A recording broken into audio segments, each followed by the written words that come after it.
요한계시록 2장 8절에서 11절까지 말씀 같이 읽겠습니다. 서머나 교회의 사자에게 편지하라. 처음이며 마지막이요 죽었다가 살아나신 이가 이르시되 내가 네 환난과 궁핍을 알거니와 실상은 네가 부요한 자니라. 자칭 유대인이라 하는 자들의 비방도 알거니와 실상은 유대인이 아니요 사단의 회당이라. 너는 장차 받을 고난을 두려워하지 말라.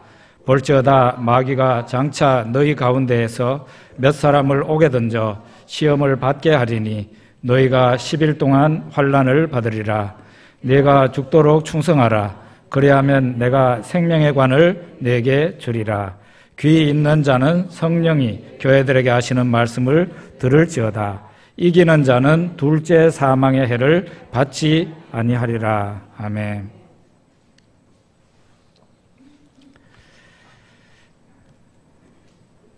서머나 교회에 주신 예수님의 말씀입니다. 서머나라는 도시는 오늘날 터키의 이즈미르라고 하는 도시입니다. 지금 터키의 제1무역항입니다. 요한계시록이 기록된 당시에도 서머나는 이미 항구가 잘 발달이 되어서 무역하는 그런 항구 도시로서 부유한 그런 도시였습니다.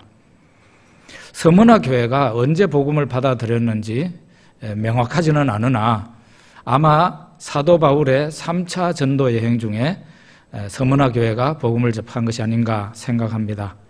사도 바울은 3차 전도 여행 때 에베소로 가서 에베소에서 약 2년 동안 복음을 전하고 말씀을 강론했습니다. 에베소에서 서머나까지는 55km 정도 떨어져 있으니까 여기에서 대구 가는 거리보다 약간 짧은 그런 거리라고 할 수 있습니다. 그 가까이에 있는 에베소 사람들이 와서 들었든지 아니면은 가까이에 있던 서머나 사람들이 와서 들었든지 아니면은 에베소에서 서머나로 가서 복음을 전했든지 그때에 이 사람들이 복음을 접한 것으로 그렇게 봅니다. 서머나 교회는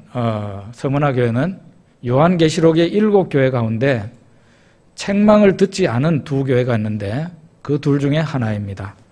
서머나 교회, 빌라델비아 교회, 이 2교회는 예수님에게 책망을 듣지 않았습니다. 정통 신앙을 잘 지켜냈던 그 에베소 교회도 처음 사랑을 버렸느니라 하고 예수님한테 대단히 준엄한 책망을 받죠.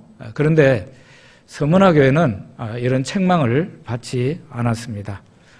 여러분, 우리가 기억해야 될 것은 책망을 받지 않았다고 해가지고 이 교회가 흠과 티가 없는 그런 완벽한 교회다 그렇게 생각할 필요는 없습니다.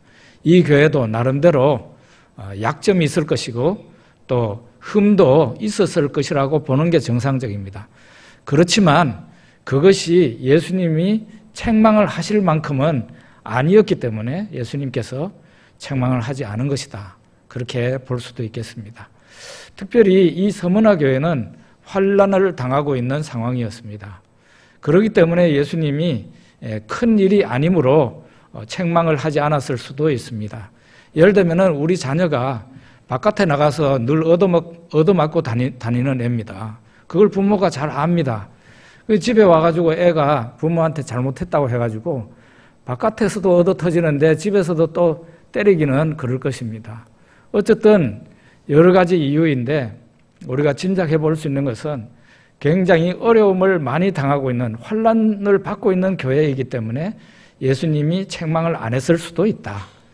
그러나 환난을 받기는 받아도 신앙을 배반한다든지 그렇게 하면은 분명히 예수님이 책망했을 텐데 지금까지는 그래도 서머나 교회가 믿음을 잘 지키고 있는 교회이다. 그렇게 볼 수가 있겠습니다. 우리 8절을 한번 같이 읽어봅시다. 서머나 교회의 사자에게 편지하라. 처음이며 마지막이요 죽었다가 살아나신 이가 이르시되. 서머나 교회의 사자에게 편지하라. 이 사자라는 말이 천사로 번역할 수 있다고 그랬죠. 그래서 하늘에 있는 천사인가 이렇게 생각할 수 있습니다만은 그렇게 성경 해석을 하면은 합리적이지 않은 성경 해석이죠. 목회자입니다. 서문화 교회 목회자에게, 지도자에게 예수님이 먼저 편지를 보냈습니다. 먼저 지도자는 성경 말씀을 액면 그대로 잘 받아야 됩니다. 성경 말씀의 어느 한 부분을 추가한다든지 아니면은 성경 말씀의 어떤 부분을 빼버린다든지 이렇게 해서 자기가 받아버리고 그런 상태로 이상한 형태로 성도들에게 전하게 되면 그 책임은 누구가 져야 되는 겁니까? 소경이 소경을 인도하면 둘 다 구덩이에 빠질 수밖에 없다고 그렇게 말을 하고 있어요. 저와 같은 목회자의 사명은 성경 말씀, 예수님이 말씀해 주신 그대로 받는 것이 중요하고 그것을 손상시키지 않고 여러분들에게 전달할 임무가 있습니다. 그렇다면 여러분들은 그 목회자를 통해서 전해지는 그 말이, 설교가 다소 좀 마음이 아프고 콕콕 찔리고 좀 괴롭다고 할지라도 목사가 정확하게 하나님 말씀을 전하는 것이라면 그걸 그대로 받아들이는 것이 여러분들에게 그리고 전하는 사람에게도 복이 될 것입니다. 아멘? 꼭 그렇게 하십시오. 에베소 교회에 예수님이 말씀하실 때, 지금 서문화 교회를 말하고 있는데요. 그 전에 지난주에 했던 에베소 교회에 예수님이 말씀하실 때 예수님은 자신을 어떤 분이라 했습니까? 오른손에 7 별을 붙잡고 7 금초대 사이를 거니시느니라, 자기 자신을 그렇게 표현했습니다. 그런데 이 서문화 교회에 편지를 할 때는 다른 말을 합니다. 처음이며 마지막이요 죽었다가 살아나신 이가 이르시되, 이렇게 말을 합니다. 예수님은 서문화 교회에 말을 할 때는 다르게 말을 하고 있는 거예요. 2 가지로 말을 하는데 처음이요 마지막이다. 그리고 또 둘째는 죽었다가 살아나신 이다. 이렇게 말을 하고 있습니다. 처음이요 마지막이 바로 예수님이시다 하고 그랬을 때 예수님이 자기 자신을 그렇게 말씀하시는데 처음이요 마지막이라 하는 이게 무슨 뜻을 암시하고 있는 걸까요? 이 세상 역사를 계시하신 분도, 이 세상 역사를 이제 마지막으로 종지부를 찍으시는 분도 예수님이다, 이 말이에요. 이거는 하나님만이 할 수 있는 말입니다. 성경에 보면은 예수님이 하나님만이 할 수 있는 말씀을 하셨어요. 나와 아버지는 하나다. 사람으로서 이런 말을 할 수 있겠습니까? 이 사람아, 너의 죄를 사함을 받았느니라. 죄 사함을 선언했습니다. 그래서 유대인들이 화가 났잖아요. 참남하다고, 신성모독이라고. 하나님만이 죄를 사할 수 있는데 저 사람이 어떻게 죄를 사할 수 있는가? 오늘 이 본문의 말씀도 나는 처음이요 마지막이다. 나는 알파와 오메가다. 이거는 하나님만이 하실 수 있는 말씀입니다. 예수님이 곧 하나님이시다, 이런 얘기입니다. 나는 처음이요 마지막이다 하는 이 말씀 속에는 에베소 교회가 지금 당하고 있는 어려움과 관련이 있습니다. 세상 모든 나라와 세상에서 일어나는 모든 일들이 예수님의 통제 하에 있다는 것을 말하고 있는 거예요.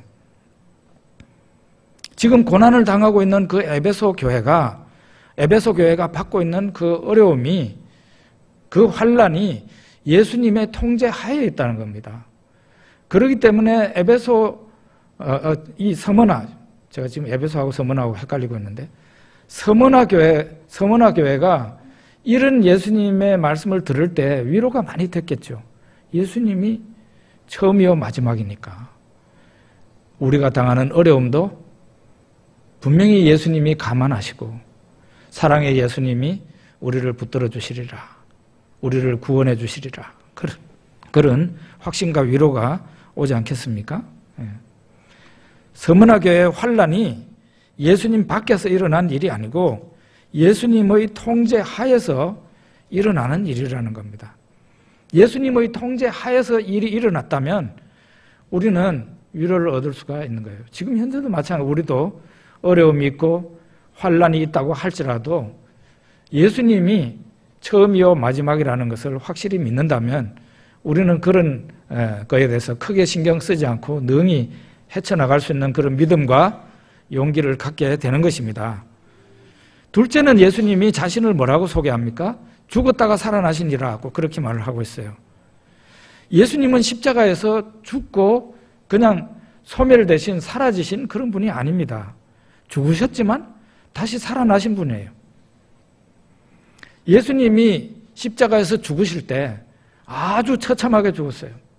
죽음의 위력을 잘 아는 제자들이 전부 다 시리에 빠져서 도망을 치거나 아니면 고향으로 돌아가거나 신세한탄하면서 그렇게 지냈습니다. 어떤 사람들은 숨어서 혹시나 예수님을 죽인 사람들이 자기네한테 와서 체포하지 않을까 숨어서 있는 그런 상황이었어요. 그런데 이와 같이 자기의 모든 희망을 걸었던 예수님이 죽었으니까 모든 희망이 없어져 버리고 좌절과 시리 가운데서 고향으로 돌아가고 문을 꼭꼭 닫고 숨어있던 그 사람들에게 부활하신 예수님이 드디어 나타나셨습니다. 시리에 빠진 제자들에게 예수님이 부활하신 예수님이 나타나니까 제자들이 우리 한국식으로 말하자면 홀령이 찾아왔는가? 예수님의 홀령이 찾아왔는가? 그렇게 생각했단 말이에요. 그러니까 예수님께서 영은 살과 뼈가 없지만 나는 있다 하고 만져봐라 하고 만져보라고 살과 뼈가 있다 그랬어요. 그리고 예수님이 육신으로 다시 살아났다는 것을 보여주기 위해서 여기에 뭐 먹을 것이 있냐 해가지고 제자들이 생선을 한 토막 드리니까 예수님이 그걸 잡수셨다 그랬어요. 왜 그걸 배가 고파서 먹었을까요? 아닙니다. 부활체는 배가 고플 리가 없습니다.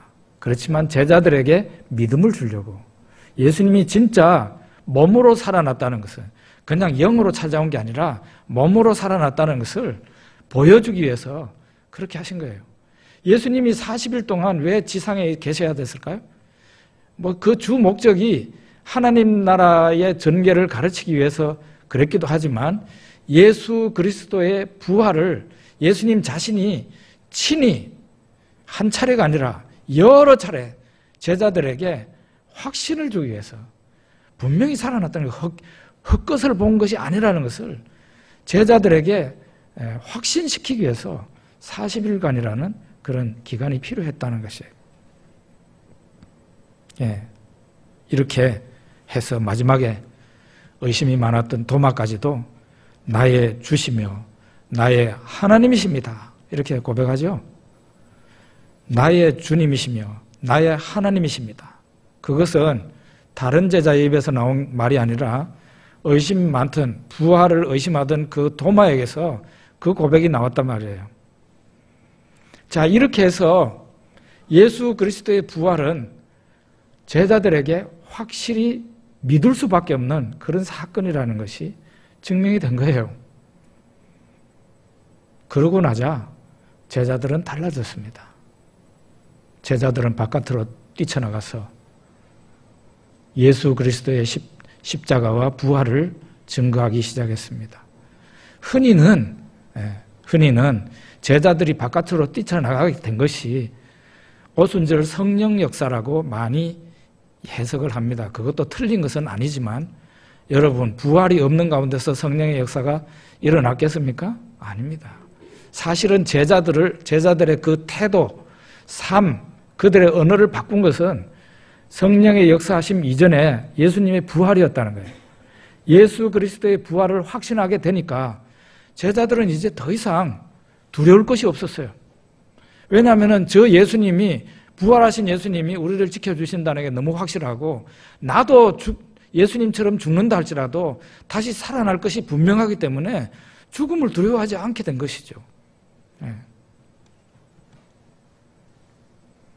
그래서 이와 같은 말씀, 그러니까 죽었다가 살아나신 이라고 예수님이 서머나 교회에 말씀하시는 이유는 서머나 교회가 지금 현재 환난을 당하고 어려움을 당하고 예수 믿는 믿음으로 말미암아 환난을 당하고 있었기 때문에 이런 말을 들을 때 서머나 교회 교인들이 굉장한 위로를 받게 되고 확신을 갖게 되고 자기네들을 핍박하는 사람을 두려워하지 않게 되죠. 두려워하지 않습니다. 자, 이제 우리 9절을 봅시다. 같이 읽죠. 내가 네 환난과 궁핍을 알거니와 실상은 네가 부요한 자니라. 자칭 유대인이라 하는 자들의 비방도 알거니와 실상은 유대인이 아니요 사탄의 회당이라. 이 요한계시록 당시에 어떤 일이 벌어졌는가 하면은 각처에 있는 로마 총독들이, 로마 정부에서 내보낸 총독들이 그 있는 곳에서 충성 경쟁을 했습니다. 충성 경쟁. 황제에게 충성 경쟁을 했어요. 그러니까 당연히 서머나에서도 로마 황제에게 충성 경쟁을 하게 됩니다. 그런데 이 서머나라는 도시는 원래 로마가 작은 제국을 이루기 전부터, 로마가 작을 때부터 이 서머나는 그 로마 정부와 긴밀한 관계를 이루고 있었던 그런 도시입니다. 그러니까 항상 특혜를 받았어요. 특혜를 받았어요.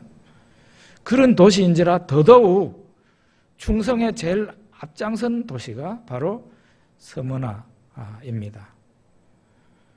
서머나에는 요한계시록이 쓰여질 당시에 이미 로마 황제의 신전이 세워져 있었습니다. 그리고 그 신전에 이제 모든 사람들이 와서 경배를 하도록 하는 거죠. 그런데 올바른 교회라면, 주님의 올바른 성도라면 그 앞에 나가서 경배를 할 수 있겠어요? 못하죠. 못합니다. 그러니까 나중에는 핍박이 가해집니다. 그래서 폴리캅이라는 이 서머나 교회 감독이 화형을 당하기도 하죠. 화형을 당하기도 합니다.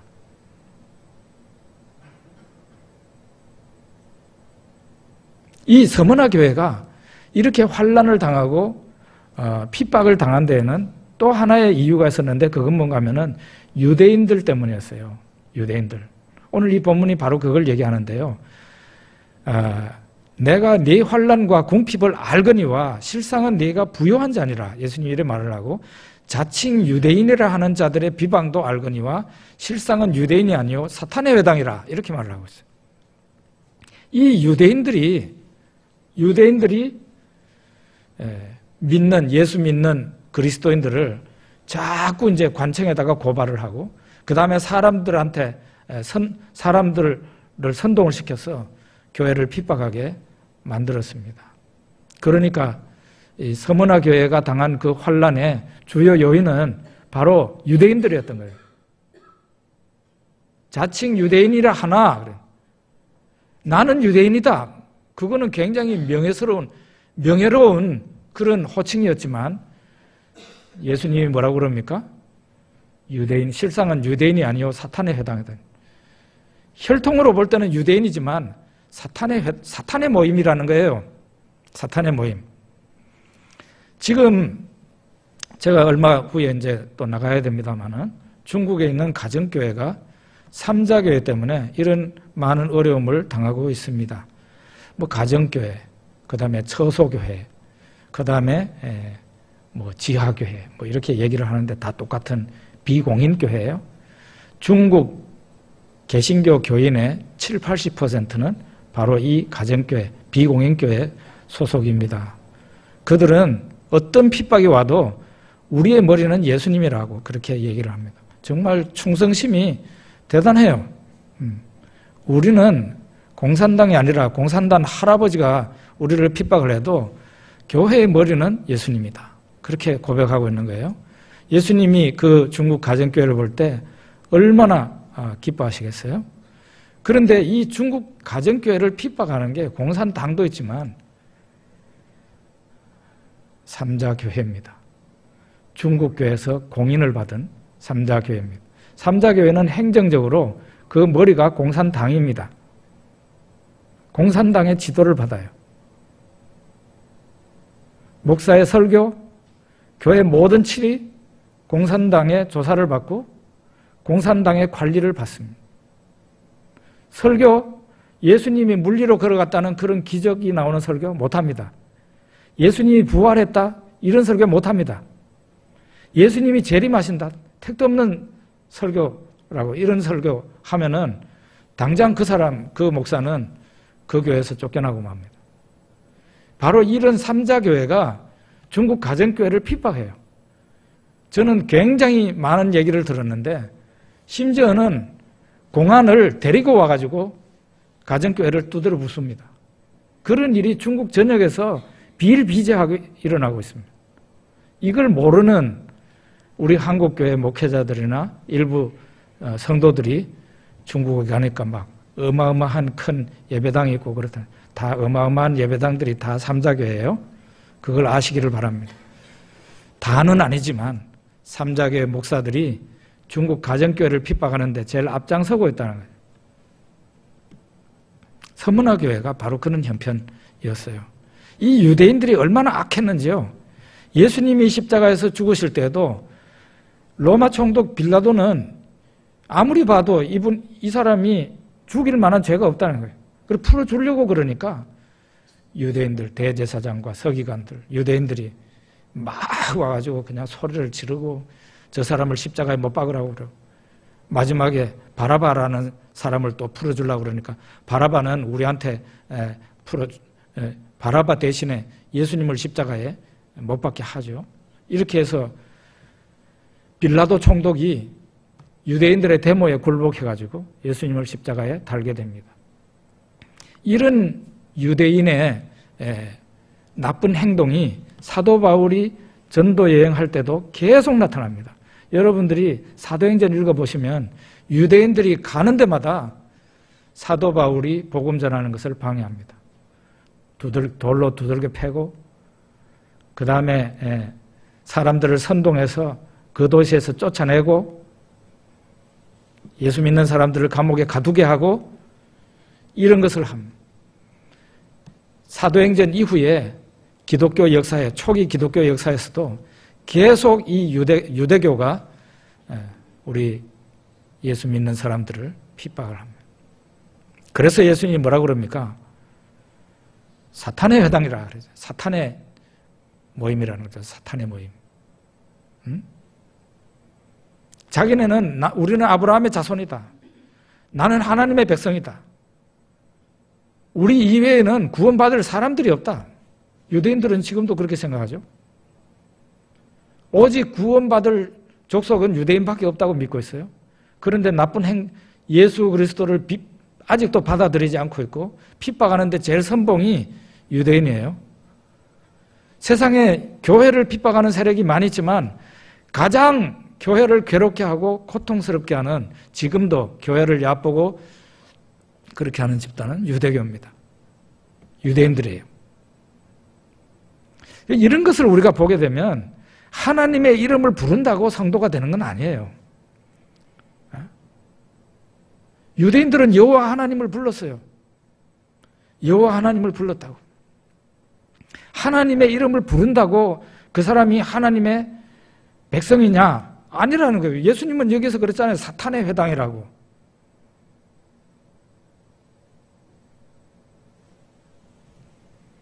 그러면 어떤 사람이 하나님의 백성입니까? 어떤 사람이 진정한 성도입니까?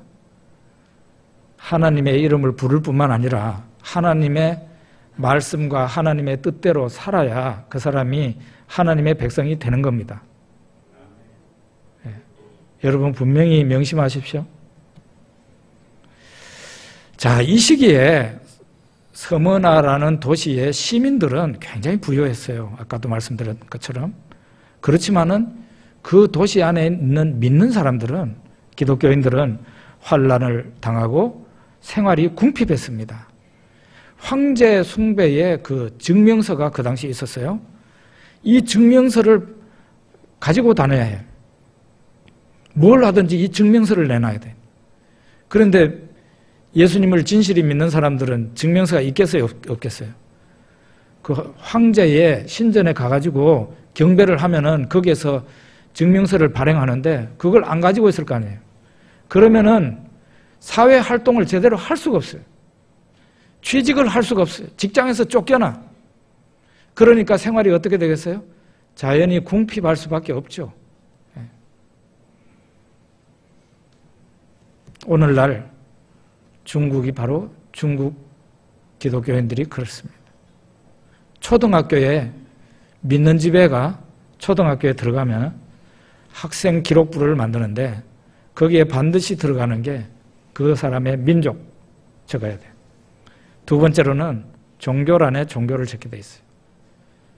기독교라고 교회 다니는데 기독교라고 안 적으면 모르지만 기독교라고 적었다 그러면 이제 그때부터는 그 아이는 모든 면에서 차별을 받게 됩니다. 선생님이 그 애를 감시를 합니다. 똑같이 줄 것도 그 애한테는 안 줍니다. 이 꼬리표가 중학교, 고등학교 올라갈 때도 그대로 올라가고 사회에서 직장 생활을 할 때 이력서를 낼 때도 그대로 다 반영이 다 됩니다. 중국에서는요, 학교에 교장, 교감을 하는 사람도 다 공산당원입니다. 공산당 아닌 사람은 무슨 장자리에 들어가지를 못해요. 이렇게 서문화교회가 핍박을 받고 차별을 받고 그렇게 했으니까 환난과 궁핍을 예수님이 안다 그랬어요. 그런데 실상은 네가 부유한 자니라 이렇게 말했어요. 실상은 네가 부유한 자니라. 우리 이제 한참 후에 보겠습니다만은 라오디게아 교회는 뭐예요? 저거는 자기들은 우리는 부자라 부족한 것이 없다 그랬는데 예수님이 볼 때는 가난하고 헐벗은 인간들이 나는 부자라 부족한 것이 없다. 완전히 거꾸로죠. 여러분과 저를 예수님이 보실 때 어떻게 보실지 그게 참 궁금합니다. 서문화교회 같은 그런 말을 들어야 될 텐데요. 그 다음에 이제 우리 10절을 한번 같이 읽어봅시다. 너는 장차 받을 고난을 두려워하지 말라. 볼지어다 마귀가 장차 너희 가운데서 몇 사람을 옥에 던져 시험을 받게 하리니 너희가 10일 동안 환난을 받으리라. 네가 죽도록 충성하라. 그리하면 내가 생명의 관을 네게 주리라. 지금 현재 서문화교회가 핍박과 환난을 받고 있어요. 그런데 예수님은 더 기가 막힌 말을 지금 하고 계십니다. 장차 받을 고난을 두려워하지 말라고. 지금 현재 환난 중에 신앙 때문에 환난을 당하고 있는 그 교회에 그 성도들에게 또 예수님은 장차 받을 고난이 있다고 그렇게 말을 하고 있는 겁니다. 설상가상이에요. 저는 이런 본문을 보면은 약간 야속한 마음을 가집니다. 저도 인간인지라 좀 그렇게 안 하면은 예수님 그렇게 좀 안 했으면 좋겠어요. 이런 말이 그냥 터져 나와요. 그런데 이런 부분이 참 마음이 아프기도 하고 우리로 하여금 마음을 강하게 먹어야 된다는 그런 생각이 들게 하는 본문인데요. 여러분 우리 한국교회가 어땠습니까? 한국교회가 바로 이랬습니다. 서문화교회하고 똑같았어요. 일제시대 때 수많은 사람들이 천황 일본 왕에게 국왕에게 경배하지 않았다고 해서 고문을 당하고 죽고 감옥에 갇히고 별별 악랄한 고통을 다 당했습니다. 환란이 극심했습니다. 그리고 이제 일본이 원자폭탄 한 방 맞고 항복을 했는데 그걸로 끝났는 걸로 생각을 했죠. 아, 이제 드디어 신앙의 자유가 왔구나. 그렇게 생각했는데 약 5년도 지나지 않았어. 북한은 어떻게 됐습니까? 완전히 공산국가가 되었습니다. 교회를 절대로 인정하지 않습니다. 절대로 인정하지 않아요. 처음에는 이용해 먹다가 나중에는 그냥 교회를 진멸해버립니다. 그렇게 해서 지금까지 북한교회는 저렇게 공산당의 지배를 받으면서 숨도 제대로 쉬지 못하고 그렇게 지는 거예요. 남한 교회는 좀 낫지만 어땠습니까? 6.25 때 인민군들이 쳐내려와서 공산당이 총칼을 가지고 믿는 사람들을 제일 먼저 죽이고 고문을 하고 뭐 거의 죽였죠. 거의 죽였어요. 아주 잔인하게 죽였습니다. 그냥 우물에다가 목 사고 뭐고 그냥 다 우물에 처박아가지고 죽이고.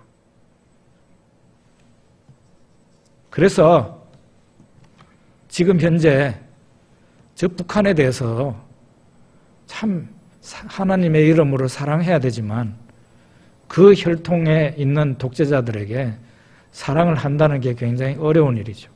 그래서 사랑해야 되겠죠. 그렇지만 참 어려운 일이에요. 서머나 교회가 환란을 지금 받고 있는데 또 장차 있을 고난을 두려워하지 말아라. 예수님이 이런 말씀하거든요. 우리 한국교회가 이와 같은 어려움을 당하고 환란을 당하고 수많은 사람들이 예수님을 믿기 때문에 죽었습니다. 죽었어요. 그런데 예수님 이렇게 말합니다. 너는 장차 받을 고난을 두려워하지 말라. 장차 받을 고난을 두려워하지 말라. 장차 고난이 온다는 것이고 장차 받을 고난을 두려워하지 말아라. 신앙생활이든 뭐든 심지어 공부까지도 두려워하면요 그건 끝난 겁니다. 아무것도 안 돼요. 장차 받을 고난이 있으니까 그걸 두려워하면 그 사람은 이미 진 사람이에요.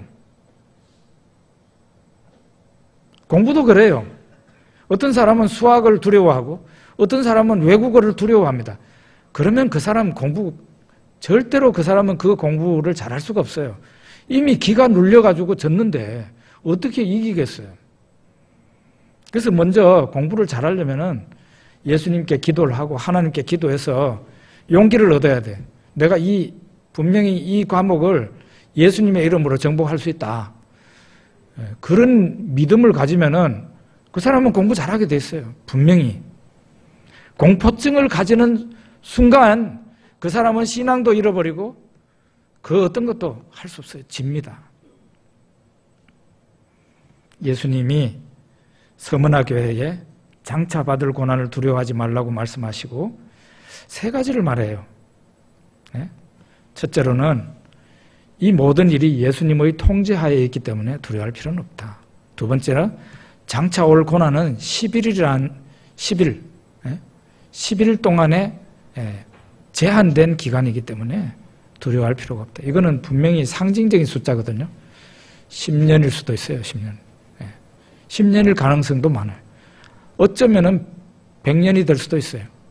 우리는 잘 모르지만 11일이라고 그러면은 그렇게 긴 기간이 아니니까 예수님이 제한된 기간 오는 그 고난이니까 두려워하지 말아라. 세 번째로는 죽도록 충성하면 생명의 면류관을 너에게 주겠다. 생명의 면류관을 받을 수 있기 때문에 두려워하지 말아라. 그렇게 말씀하시는 겁니다. 우리 11절을 한번 같이 읽어봅시다. 귀 있는 자는 성령이 교회들에게 하시는 말씀을 들을지어다. 이기는 자는 둘째 사망의 해를 받지 아니하리라. 서머나 교회나 여러분과 저에게나 영적인 전쟁이 있습니다. 마귀는 여러분과 저의 믿음을 빼앗으려 하고 그 옛날 서머나 교회의 믿음을 빼앗으려 했습니다. 그런데 이 영적인 전쟁에서 마귀와의 전쟁에서 지게 되면 그 사람에게는 둘째 사망이 있다는 거죠. 여기 보면 이기는 자에게는 승리하는 자는 둘째 사망의 해를 받지 않는다 그랬어요. 둘째 사망은 뭐예요? 둘째 사망이 있다는 것은 첫째 사망도 있다는 얘기죠. 첫째 사망은 바로 우리의 육체적인 죽음입니다. 누구나 이 세상에 태어난 사람은 한 번쯤 당하는 겁니다. 한 번은 당하는 일이에요. 누구나 다 죽잖아요. 그런데 그 한 번의 첫 번째 사망으로 끝을 내야지 두 번째 사망으로 가는 사람은 그 사람은 엄청 불행한 사람이에요. 왜냐하면 두 번째 사망은 바로 지옥이기 때문에. 지옥입니다. 거기 안 가는 사람도 있어요. 천국으로 가면 지옥으로는 안 가는 겁니다. 그 어떤 사람이에요? 어떤 사람이 안 갑니까? 둘째 사망에? 이기는 자. 이기는 자는 어떤 사람이에요? 장차 받을 고난에서 이기는 사람이에요. 마귀가 신앙을 시험할 때 막 감옥에도 쳐놓고 심지어는 내가 보는 앞에서 막 믿는 사람을 죽이는데도 신앙을 부인하지 않는 사람, 그 사람이 승리하는 사람이죠. 그 이기는 사람은 둘째 사망의 해를 받지 않는다는 거죠. 둘째 사망으로 가지 않는다는 거죠. 저를 따라서 해주십시오. 첫째 사망은 어쩔 수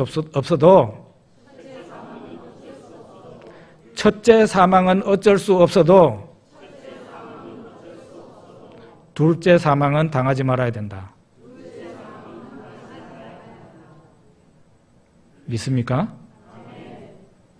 첫째 사망은 모든 사람이 죽어요. 죽어야 저 하늘나라 가서 예수님도 만나요. 첫째 사망은 어쩔 수 없어요. 그렇지만 둘째 사망은 당하지 말아야 된다는 거예요. 그건 지옥입니다.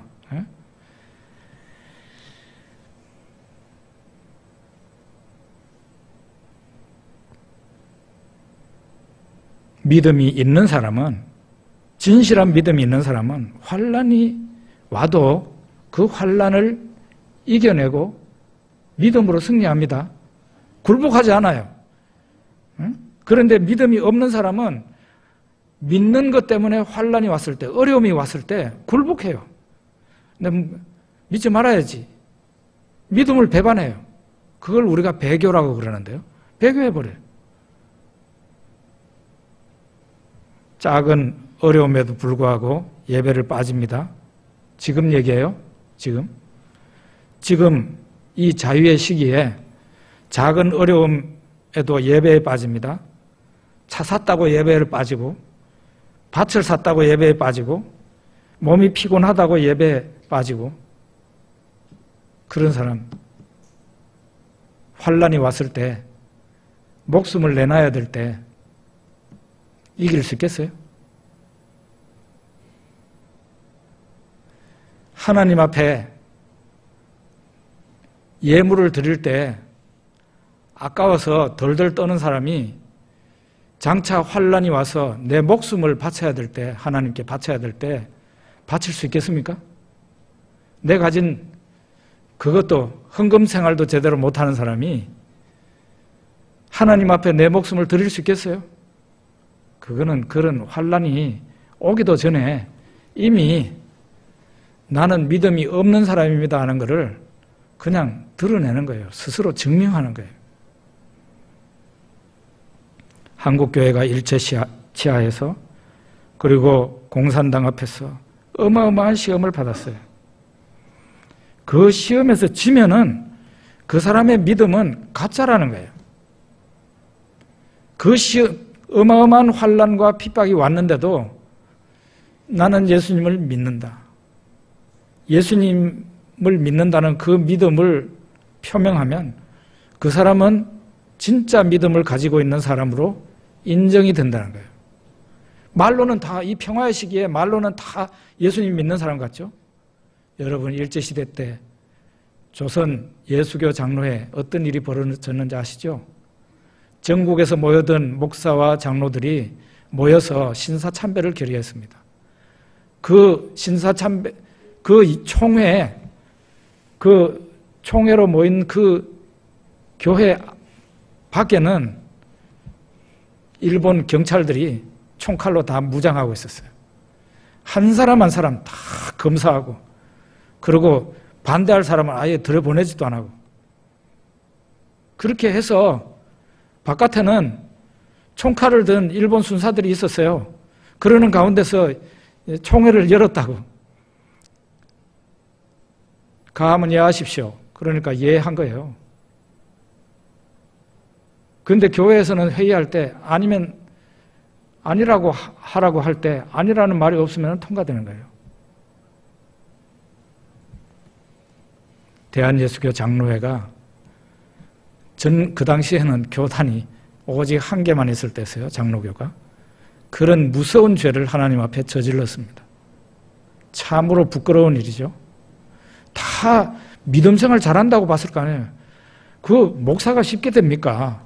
신학교도 나와야 되고, 남들보다는 신앙생활 잘한다고 해서 목사가 된 거 아니겠어요? 장로가 되는 거는 목사가 되는 것보다 더 어려워요. 그런데 그 목사와 장로들이 모여서 어떤 결의를 했다고요? 일본 왕에게, 일본 사람들은 천왕이라 그러죠? 아주 가정스럽고 그냥 욕이 나올 정도로. 무슨 천왕입니까? 그걸 신으로 경배하도록 한 거예요. 심지어는 부산 앞바다에서 일본 왕의 이름으로 세례를 받도록 했어요. 이런 못된 사람들이 저 일본 사람들이에요. 아직도 여전히 왕을, 그리고 역대 왕들을 신으로 숭배합니다. 저들 앞에 조선 예수교 장로회가 무릎을 꿇었었다 이 말이에요. 믿음이 어떻게 드러난 겁니까? 나는 목사고 나는 장로지만 나는 믿음이 없습니다 하는 것을 드러낸 거예요. 예? 예수를 믿으면, 물론 예수를 믿으면 구원을 받는다. 이 말은 정확해요. 맞아요. 그런데 그 믿음이 진짜인지 가짜인지 우리가 어떻게 알겠어요? 그런데 진짜와 가짜를 가려내는 때가 있는데 바로 그게 환난의 때예요. 고난이 오는 겁니다. 그 고난 중에서 내 앞에 죽음이 왔다 갔다 하는 상황에서 나는 그래도 예수님 믿어요 하는 사람은 진짜 믿어요.